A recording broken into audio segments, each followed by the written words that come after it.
Did you actually expect it to be as big as it got? I expected it to be bigger. It's actually exceeding my expectations now. Wow. Stranger Things is a huge show, and it's outperforming Stranger Things on Netflix. Damn. We're losing. Netflix releasing never-before-seen video of Sean Diddy Combs filmed just days before his arrest on charges of sex trafficking and racketeering in 2024. The footage is part of a 4-part docuseries, Sean Combs: The Reckoning, premiering Tuesday. How did you get that footage of Diddy? I figured most journalists would not disclose their sources. Does he know y'all have this in the doc?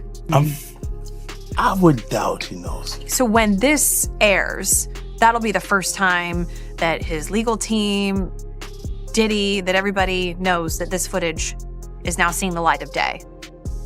Perhaps. Combs' team firing back in a statement to NBC News, saying the Netflix so-called documentary is a shameful hit piece and that they relied on stolen footage that was never authorized for release. His team sending a cease and desist to Netflix. Never-before-seen footage of Sean Diddy Combs in the days leading up to his arrest in New York last September. You want to put stuff in my fanny pack, Kings?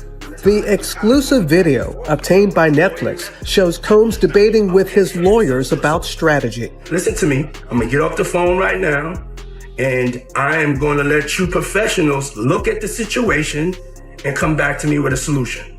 No matter what, no matter what nobody said. Let's just, here and there, y'all are not working together the right way. We're losing. The footage is part of a new, highly anticipated docuseries by director Alex Stapleton and rapper and executive producer Curtis 50 Cent Jackson, titled Sean Combs: The Reckoning. Was there anything that surprised you when you were watching? I think it was surprising that he actually filmed it. It was very interesting to watch a man who's known for his brand presence. You know, he has a really amazing knack for marketing and all of that, and how he was sort of taking that into account and how he was coming off to the... 50 Cent is back in the spotlight, and this time the controversy runs deeper than anyone expected. Following the release of his Netflix documentary centered on Sean Diddy Combs, 50 claims the series barely scratched the surface. According to him, there was simply too much explosive material to fit into 4 episodes, forcing his team to cut several bombshell revelations. Among the most shocking allegations, an unverified claim that Diddy fathered a secret child with a woman who previously dated Tupac Shakur, a storyline 50 says was removed due to time constraints. Now, instead of saving the unused footage for a potential second season, 50 Cent is hinting that he may release the unreleased content directly on YouTube. Since the documentary aired, additional individuals have reportedly come forward with new information, fueling speculation about why 50 appears so relentless in his pursuit of Diddy. Comedian TK Kirkland has weighed in, arguing that the public may be missing the real motive. While critics accuse 50 of chasing attention or reigniting old rivalries, Kirkland suggests the conflict is far more personal, alleging that Diddy's reported involvement with the mother of 50 Cent's child may have permanently altered the dynamic between them. If true, this feud may not just be business, it could be deeply personal. All the women in the world that Diddy could have got with, he chose 50 Cent's baby mother. It's a lot of variables to this particular question. Because I talk to a lot of people, older, younger, even my daughter, who's 22, she didn't understand it. So people give their opinion based on what they've experienced and their environment, people they've been around. So to the people that understand boundaries and respect, I always tell men you should never date another man's girl if you're not aware of it. If you know it, then it's... TK Kirkland didn't mince words. He argued that a move like that signals a clear lack of respect, drawing a firm line that, in his view, should never be crossed. TK explained that throughout his life, he has never knowingly pursued a woman who had previously been involved with one of his friends, calling it an unspoken code among men. He also emphasized that Sean Diddy Combs is hardly someone with limited options. With immense fame, wealth, and global influence, Diddy has access to virtually anyone he could want. That's why, according to TK, the alleged decision to become involved with the mother of 50 Cent's child couldn't have been accidental. In his perspective, it was intentional, a calculated move made against the backdrop of years of tension between Diddy and 50 Cent. And if that's the case, TK suggests, it didn't just stir old drama, it poured gasoline on a rivalry that was already burning. After the baby mother of one of his rivals. Exactly. Someone who had been taking shots at him for years. Absolutely. On purpose. And he went after her knowing that they had beef. Right. And slutted her out. Slutted her out. Just slutted her out. Slutted out. Having a whole basketball team run a train on her. Totally and did. I just totally the whole agree. thing, right? Totally agree. Right. But his reputation from when he worked at Uptown, I'll be sure's girlfriend. Oh, Kim Porter. Kim Porter. Right. That's his reputation. I'll be sure his baby mother. Baby mama. Yeah. Then Eric Serm, his friend, the one that had she had his baby, Mia. So he's had a reputation of going after people. Tupac's ex-girlfriend. Tupac's ex-girlfriend. He got a baby with her too. Exactly. Yeah. So my point that I'm making to the men listening, well, if you don't understand this, then you just poorly educated and don't really have common sense. It's a no. There's no way I would go after Vlad's ex-girlfriend. Right. I'm so loyal that if I met a woman and she said, "Oh yeah, I stay Vlad," I can't with you, babe. Right. I wouldn't even put excuse my language, because that's how I move. Other people don't move like that, but you see me in Paris, you see me all over the world. Why would I want to do that to mess up a relationship? While 50 Cent's documentary has drawn massive attention and widespread praise, not everyone is celebrating its success. Gene Deal has stepped forward with serious allegations, claiming that key elements of the project were not entirely original. According to Deal, certain concepts and insights featured in the documentary were derived from his ideas without proper acknowledgement or credit. I seen an interview about, he said that he had, a lot of footage had to be down, the documentary had to be downsized. You understand? I don't really believe that, because a documentary is a documentary, and they could have had 45 minutes, they could have had an hour, to each one of those. You understand? They left out certain things. He said they even left out the one about Sarah Chapman. You understand? And for whatever reason, he probably left out a lot of other different stars too. Situations that they could have spoke about. You understand? I have a problem with the documentary, and I'm just gonna let you know that the reason I have a problem with the documentary is that they know that they took my idea. You understand? They know that when I came to them, I laid out what they should do and how the documentary should be. You understand? She could say whatever she want to say. I talked to those producers before I even talked to her. They wanted to know what I had, what I was bringing, my pictures, all that stuff like that. And I told them about me, Tim, and Kirk. You understand what I'm saying? And how it would go. They did the same thing. This ain't the first time they stole from me, man. If you look at the Notorious Big, if you watch the Notorious Big, that part about the shoes, I had that in my book. And I was talking to K.O. Copeland. He was one of the writers of that movie.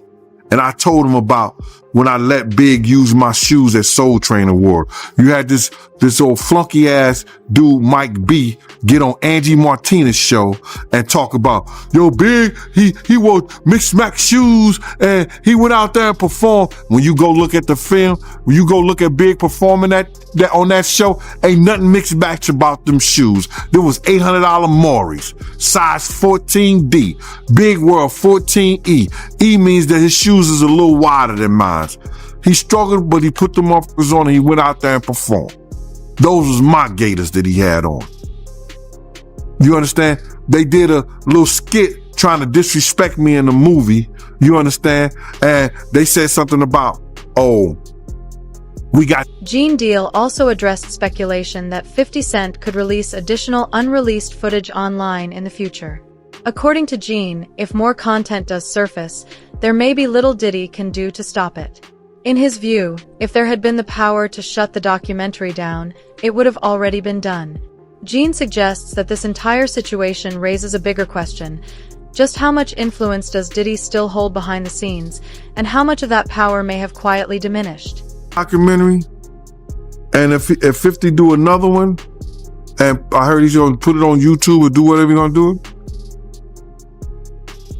Puff ain't gonna have nothing to do with that. Puff ain't gonna have nothing to do to try to stop that because he can't. Because if he could stop it, it would have been stopped. You know why he can't stop it? Because Puff know people right there at Netflix. Don't think he don't. And I don't know if this guy still work for them, but he was part of the flavor unit, Shakim. He was part of the flavor unit. He was good friends. He was cool with Puff and them. Flavor unit and them, Queen Latifah and them, they was cool with Puff. If Puff would have sent the cease and desist over there and they could do it and he had the power and they wasn't right, it would have been done it. You see, it's still rolling, right? It's still going on, right? He ain't got that power no more. You understand? Now, could he sue them because they used his likeness or used them and stuff like that? I don't know. I'm not that versed in they using him. You understand? If they can steal your whole damn idea, your whole damn ideal, why can't they steal your whole damn intellectual property? That's what. Gene Deal also spoke about what he described as Sean Diddy Combs' long-standing and unusual fixation on Tupac Shakur, an obsession he believes has quietly influenced and shaped many of Diddy's decisions over the years.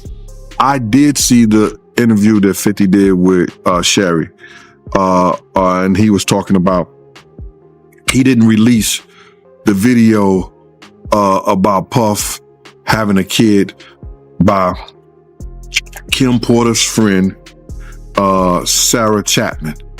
Now, we all know that she used to date Tupac. You understand? So either he got her because he wanted some remnants of Tupac. We don't know. But it seemed like every dude that he had some kind of disdain, dislike, or that he idolized in a sense, he wanted their girl. Or he wanted to be a part of their girl. I don't know why. Yo, bro, this dude was, I don't know if he was in love or in hate for Tupac. He wanted to be an actor. He auditioned for Juice. But Pac beat him out for that Bishop thing. You understand what I'm saying? He wanted to be a part of that. Just go, and not so many years ago, when Puff started getting into that drugs and started using drug stuff, he started revamping some of Tupac's speeches. And if you think I'm lying, go look at the Grammy speech he did. Go look at a couple of speeches he did. It was the same exact words Tupac had said. That he was going to start this whole revolutionary of our people. That's Tupac. Black Lives Matter, the Black Liberation Movement, that was Pac. The Black Liberation Movement. Black Lives Matter? Come on, bro. This dude, everybody know that he had some kind of, I don't want to say disdain taste, but he had some kind of, I don't, jealousy of Tupac, bro. However, the documentary has also faced criticism for what some viewers see as a lack of transparency. One detail that immediately stood out was the limited attention given to Kim Porter, Sean Diddy Combs' longtime partner and the mother of several of his children. Porter passed away suddenly in 2018 at just 47 years old, with the official cause of death listed as pneumonia. Despite that ruling, questions have continued to circulate for years, with some critics speculating about the circumstances surrounding her passing.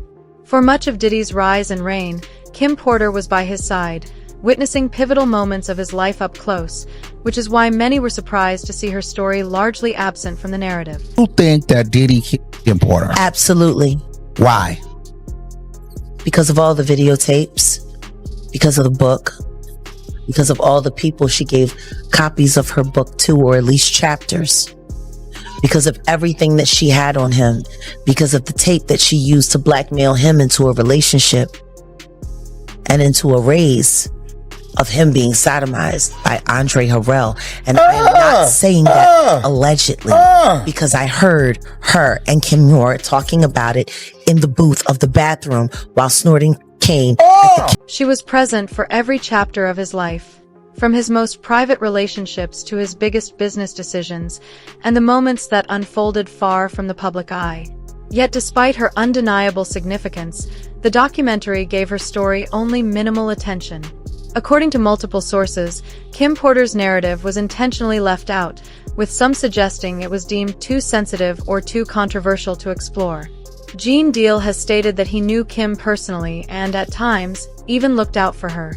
In his view, she understood far more about what was happening behind the scenes than most people ever realized. It was alleged that she did have a book and that her book was about to come out. And she was talking about all the perils, everything that she went through in the music business and with Diddy. All the men that they slept with together, because there were men that they slept with together. There were swinging times that they slept with together.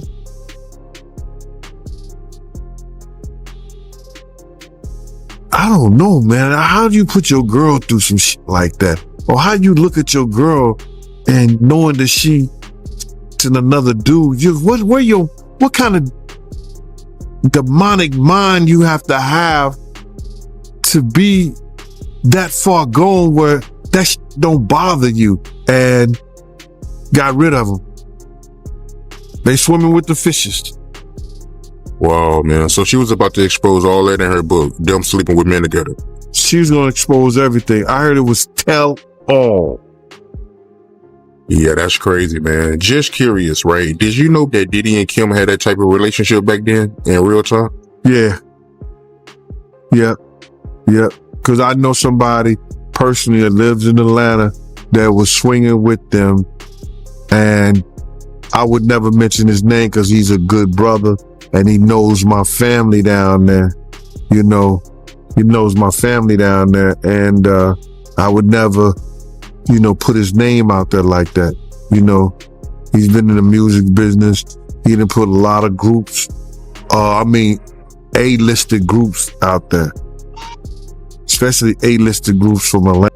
None of those details were explored in the documentary. Kim Porter was shown only briefly in a handful of photos, mentioned in passing as the mother of Sean Diddy Combs' children before the narrative quickly shifted elsewhere. For someone who played such a central role in his life, that omission left many viewers with serious questions. Former Bad Boy artist Mark Curry has also shared troubling claims about the dynamic between Kim and Diddy. According to Curry, Diddy allegedly monitored Kim's private conversations and reacted strongly when he heard something he didn't approve of. He recalled an incident in which Diddy reportedly became upset over a phone call between Kim and music executive Shakir Stewart, later confronting Stewart at a party in what Curry describes as a heated and escalating encounter. It was the other day they just did a whole thing with the girl that he was dating was the one that was putting the wiretaps and all of that out. It was a clear case. She came, hey, I was the one who was doing the wiretaping and all of this, right? The tapping. So I knew about this before she came out and said that she was the one that was doing it. I was sitting there like, damn, he know everything she doing. He know her conversation. I'm sitting there like when I'm sitting there right there next to him, when I'm hearing them saying, this is what Shakir Stewart was saying to Kim Porter on the phone that made him mad. That made him so mad at Shakir Stewart when he went to L.A. Reid party, hit him with the chair.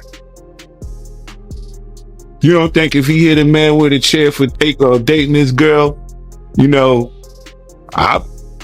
gonna have a fight at home too. You know what I mean? That's why, they say he busts her nose up on the boat. And have you ever been to Sandro Pay's brother play a mandolay? Remember that was in his song? I need a good woman next to me. So then it happened in what was it, San Tropez? Like that island. And then he bust her nose. They tried to make it seem like she slipped and fell.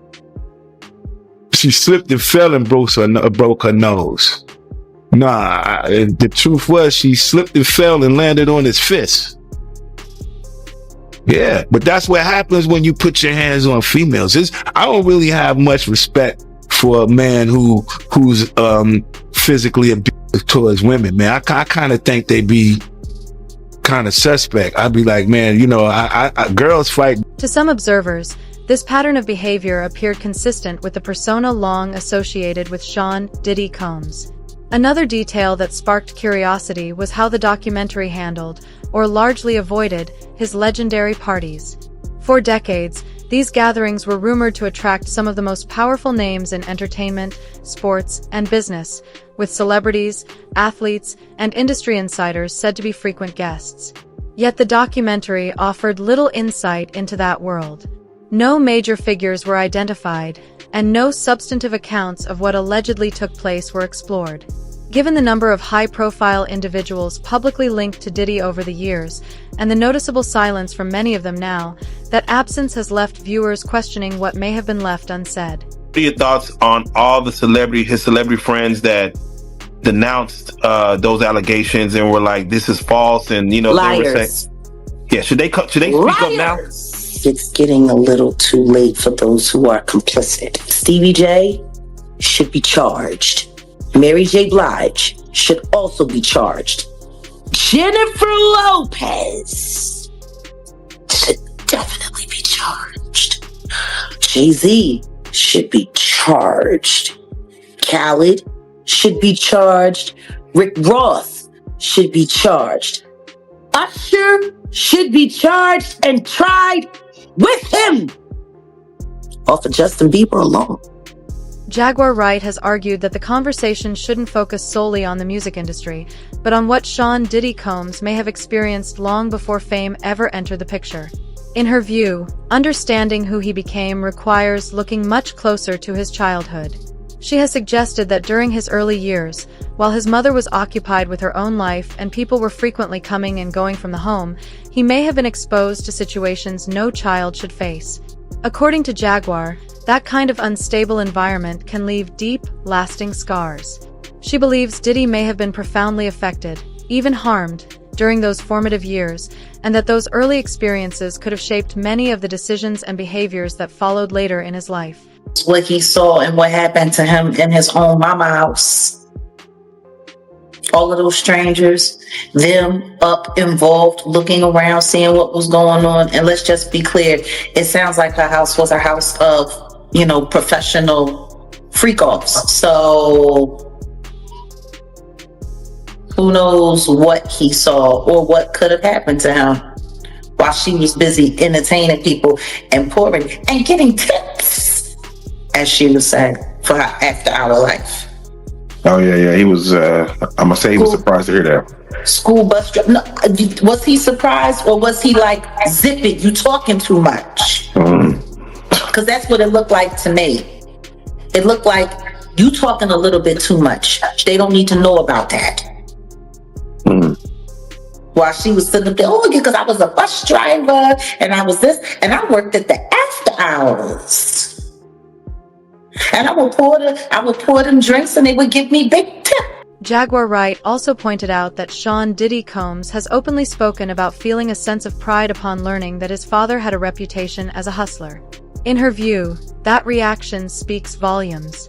She argues that embracing that legacy may reveal key insights into his mindset and the values he internalized from an early age, suggesting that those formative influences played a significant role in shaping the persona he later presented to the world. In Sean's own words, in Diddy's own words, he had said he had a sigh of relief learning that he was the son of a hustler or a gangster. Like he wanted that status. He wanted to say that he was a sigh of relief is a wild thing to say, that your daddy was a gangster or a hustler. That's what you heard that he was. Well, I mean, like Tim said, they had a bunch of blaxploitation movies being played around the house all the time. They grew up with the Mac playing. They grew up with Superfly playing. Like, I mean, if that's what you got going on, you got two women in the house and there's no men around, and these are what the little boys are watching. You got basketball players coming over late at night. You got hustlers coming over, PIMPs coming over, women who look like they were modeling for Jet Magazine coming over. Like, it sounds like the nature of the environment is what shaped their perception of what cool was. So yeah, I mean, I'm sure for him it was, oh man, that's who my dad was. So I'm sure for him, it made him feel good because all of that stuff that he was watching, he really came from that. That was really his legacy. And yeah, I'm sure for him, it felt good to know that his dad was this big hustler who turned out to be a snitch, who got his brains removed from his head in a very, very, very unpleasant. Jaguar Wright connects that early mindset to the way hip-hop culture eventually celebrated and glamorized similar archetypes. She argues that many rap personas were inspired by iconic film characters who represented power, control, and fearlessness. In her perspective, Sean Diddy Combs didn't simply admire that image. He resonated with it because it reflected elements of the world he was raised in. Jaguar also questions the nature of Diddy's relationship with his mother, describing it as unconventional and, in her view, layered with dynamics she believes are deeply unsettling. For the situation where they say he was trying to shape Misa into his mother, can you see that? Like, yeah, with the blonde hair and yeah, and all of that. I mean, somebody really asked a question, what kind of man puts his hands on his mother? The same kind of man that parties with his mom, the same kind of man who kisses his mom in the mouth, the same kind of man who seems to have accurate knowledge that his elderly mother can put both of her hands, her palms on the floor and while she's standing up, bent over. Oh damn, I ain't seen that one. You never seen the Instagram video when he was talking about how his mom is still young and spry and how she still liked the party and how they was getting a IV drip? Oh. Damn. And she was kissing him in the mouth on the video. And he was like, yeah, my mom can bend over and touch the floor with her palms. No. It's a very, very, very weird relationship. According to Jaguar Wright, the most troubling aspect is that the pattern appears to have come full circle.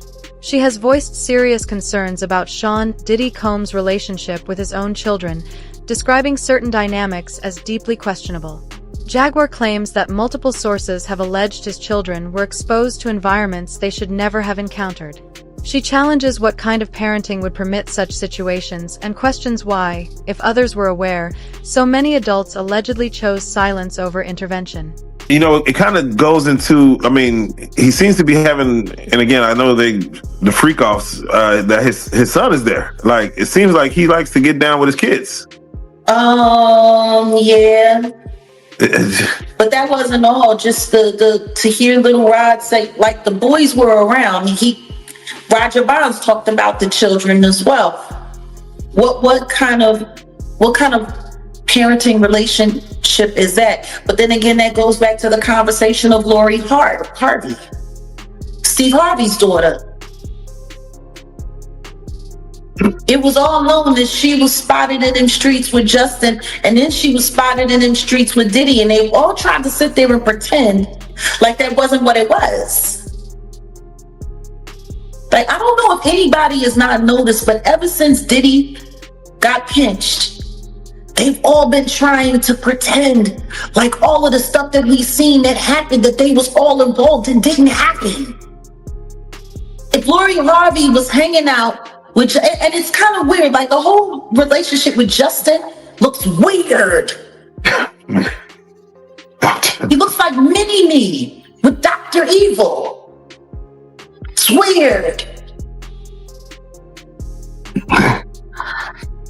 Like, why are there people? Why is there sexual behavior going on? And why are people naked in front of their kids, G? doing all kinds of stuff. And meanwhile, Misa's running around making comments about how she don't like the way that Eric Sermon was depicting her in the documentary. You don't like the way you're being talked about in the documentary. You don't like the fact that, because see, it wasn't Gene Deal, because Gene Deal said he wasn't there, and thank God that he was able to admit that. Kirk Burrows did say that he was there and present when Diddy was beating the brakes off Misa and putting the feet to her up underneath the car. So now the real question becomes, what other allegations could surface if 50 Cent decides to release the next wave of unseen footage? If the first documentary only scratched the surface, what revelations might still be waiting in the vault? Share your thoughts and predictions in the comments below.